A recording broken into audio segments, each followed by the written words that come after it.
আসসালামু আলাইকুম খামারি ভাই ও বোনেরা, যে যেখান থেকে দেখছেন সকলকে জানাই আন্তরিক শুভেচ্ছা ও অভিনন্দন। দর্শক, দেখতে পাচ্ছেন আমি চলে আসছি আমেরিকান গুয়াতেমালা ঘাসের জমিতে। মাশাআল্লাহ, কত সুন্দর ঘাসগুলা হচ্ছে দেখতে পাচ্ছেন। মাত্র শুরু হয়েছে ঘাসগুলার। আর দেখেন কিভাবে করে বৃদ্ধি পাচ্ছে। খুব অল্প বয়সে কিন্তু ঘাসগুলা বড় হয়ে যায় অল্প সময়েই। যেহেতু ঘাসগুলো এখন সাই সাই করে বাড়ছে এবং শাখা প্রশাখা মিলে ব্যাপক হারে বিস্তার লাভ করতেছে।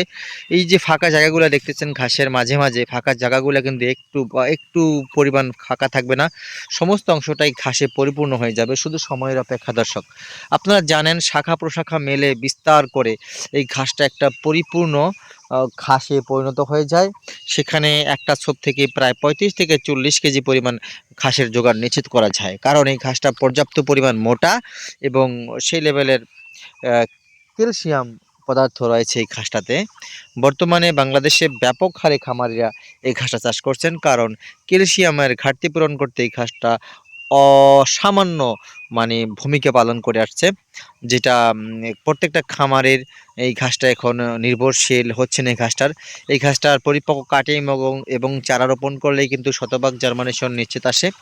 আপনি দেখতেই পাচ্ছেন। আর ঘাসটা যদি একবার হয়ে যায় আলহামদুলিল্লাহ, বছরের পর বছর ৭ থেকে ৮ বছর কি ১০ বছর পর্যন্ত আপনি নিতে পারবেন। সেই ক্ষেত্রে শুধুমাত্র আপনাকে একটু পরিচর্যা করে রাখতে হবে।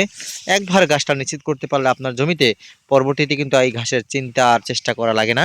সেই ক্ষেত্রে আপনাকে অন্ততপক্ষে একবার হলেও ঘাসটা চাষ করে আপনাকে সফল চাষটা করে নিতে হবে।